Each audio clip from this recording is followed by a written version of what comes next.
Assalamualaikum. I hope you all are fine and doing good. Welcome to new lecture and here we will draw rectangle on Cartesian plane. ठीक है, तो सबसे पहले हम rectangle को define कर लेते हैं. Any closed shape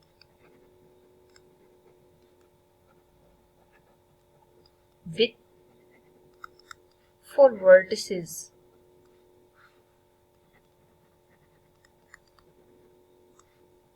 and 4 sides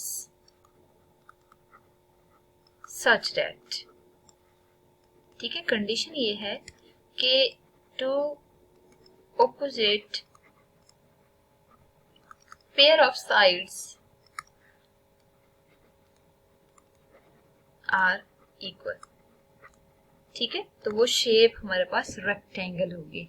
means अगर हम कोई भी शेप यहाँ पे ड्रॉ करते हैं, जैसे फॉर एग्जांपल हम अगर क्वेश्चन के स्टेटमेंट के अकॉर्डिंग देखें ना, तो सिंपल हम एक ड्रॉ कर लेते हैं यहाँ पे इस फॉर्म में. ठीक है, तो आप देख सकते हैं कि अगर हम वर्टिसेस मार्क कर दें A, B, C, D here, you can see here AB is equal to DC and AD is equal to BC. ठीक है, और ये हमें कैसे पता चला इक्वल है, क्योंकि आप देख सकते हैं कि मैंने ग्राफ पे ही प्लॉटिंग की है. ठीक है, ग्राफ पे अगर मैंने प्लॉटिंग की है ना, तो ये जो ग्राफ में ग्रिड शेप आ रही है, इसमें ये जो स्क्वायर बॉक्स हैं ये सेम साइज के होते हैं. ठीक है, अगर फॉर एग्जांपल यहाँ से लेके यहाँ तक मींस ए डी तक का डिस्टेंस 3 सेंटीमीटर आ रहा है, तो इसमें देखिए 3 बॉक्सेस आ रहे हैं ना, तो कंफर्म है कि बी सी तक का डिस्टेंस भी 3 सेंटीमीटर के इक्वल होगा. ठीक है, तो मतलब ये कंडीशन आपको क्लियर होनी चाहिए. अगर कंडीशन क्लियर होगी तो बाकी आपके लिए इजी हो जाएगा. ठीक है, अब हम नेक्स्ट मूव करते हैं कि फॉर एग्जांपल 3 पॉइंट्स गिवन हों, जैसे ट्राइंगल हमने कंस्ट्रक्ट की, तो इसी तरह 4 पॉइंट्स गिवन हो, तो रेक्टेंगल बेसिकली हम कैसे ड्रॉ करते हैं. तो रेक्टेंगल इन कार्टेशियन प्लेन,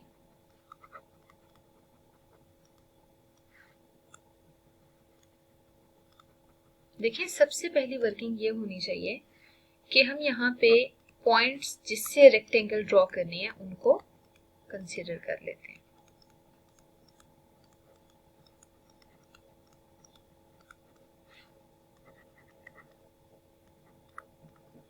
ठीक है, अब वैसे तो मैंने पॉइंट्स ऐसे ही कंसीडर किए हैं जिनसे रेक्टेंगल बन रही है. ऐसा भी पॉसिबल है कि हर बार जरूरी नहीं है कि जो पॉइंट्स गिवन हो वो रेक्टेंगल ही बना रहे हो. ठीक है, अब देखिए नेक्स्ट वर्किंग में क्या होना चाहिए कि हमें ग्राफ प्लॉट करना है. ठीक है, मींस हमें यहाँ पे इन पॉइंट्स को लोकेट करना है ऑन कार्टेशियन प्लेन.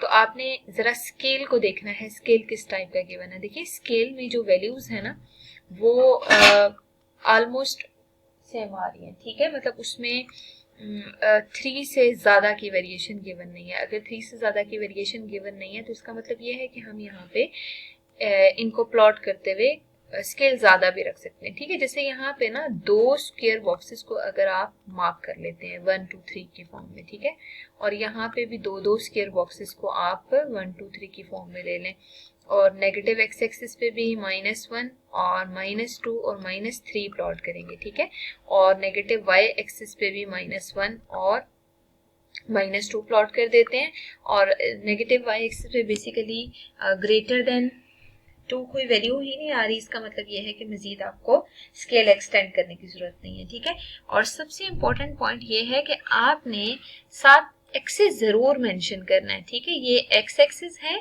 और ये नेगेटिव एक्स एक्सिस है, that is basically X prime axis, और फिर ये वाई एक्सिस है और ये नेगेटिव वाई एक्सिस है, that is Y prime axis. ठीक है, अब हम इन पॉइंट्स को अगर लोकेट करना चाहते हैं ना, तो a-2 0 देखें, a-2 0. ठीक है, x -2 y 0. obviously this point will lie on x axis, क्योंकि y की वैल्यू 0 हो तो x axis पे लाई करेगा. लेकिन अगर x axis पे लाई करेगा तो x axis के किस कोऑर्डिनेट पे लाई करेगा वो हमेशा जो एब्सिसा की वैल्यू है ना वो आपको बता देगी. ठीक है, एब्सिसा क्या होता है, x कोऑर्डिनेट को हम एब्सिसा कहते हैं. तो ये जो a पॉइंट है ना इसके कोऑर्डिनेट्स आपको मिल गए -2 एंड 0. ठीक है, अब जरा -2 और 3 प्लॉट कर लेते हैं. -2 and 3, this point will lie here. ठीक है, प्लेन को हम रेज कर देते हैं.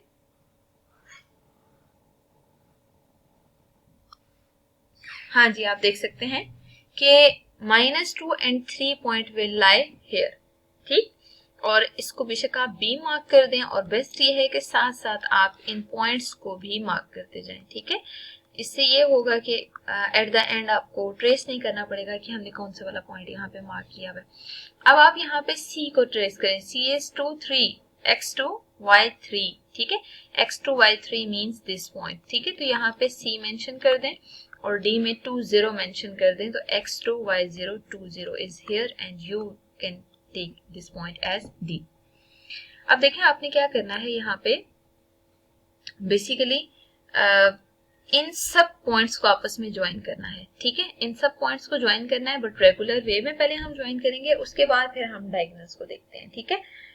देखिए जब आप यहाँ पे with the help of red pen हम मार्क कर रहे हैं, ठीक है, ए को डी से और ए को बी से, फिर बी को सी से और सी को डी से ज्वाइन करें, ठीक है। अब आपको कैसे पता चलेगा ये जो शेप है रेक्टेंगल है, जरा हर दो पॉइंट्स के दरमियान जो स्क्वायर बॉक्सेस हैं उनको कंसीडर करके चेक कर लें, ठीक है। 1 2 3 4 5 6 आप देख सकते हैं यहाँ 6 बॉक्सेस आ रहे हैं, ठीक है।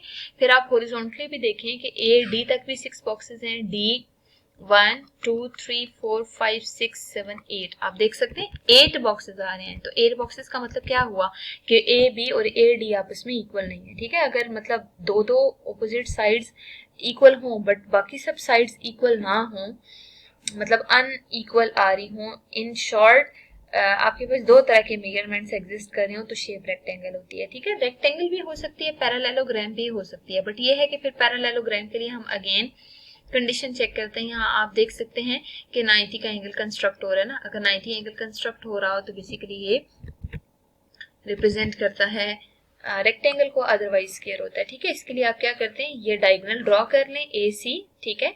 और अगर ये यहाँ पे 90 का एंगल आपको कैसे पता चलेगा, आप यहाँ पे ना खुद देख सकते हैं रेक्टेंगल को जब आप हाफ करते हैं ना उसमें डायगोनल ड्रॉ करते हैं, दो इक्वल राइट एंगल ट्रायंगल्स आती हैं, ठीक है।